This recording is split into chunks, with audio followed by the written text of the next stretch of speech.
What's up mga katilapia? Ito na po yung pagtsatsaga natin sa paniniksay ay sa pag-iisnag. Ayan po, fresh na fresh po yan. Bagong huli. Grabe, ang lapad niya mga idol. Huh? Wow, Amerikanong tilapia yata to mga idol. Sobrang lapad eh. Sobrang laki mga idol. Kakahuli lang natin yan mga idol. Lapad niyan.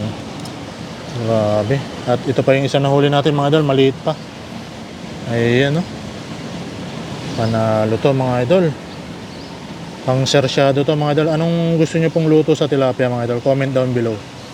Sa akin ang pinakamasarap na luto, sersyado, sweet and sour, saka ginataan, saka prito, saka inihaw. Yan po yung pinakagusto kong luto sa tilapia. Kayo po mga idol, comment down below kung ano pong gusto nyong luto sa tilapia, lalong lalo na pag malapad. Maraming salamat po. God bless, mabuhay tayong lahat.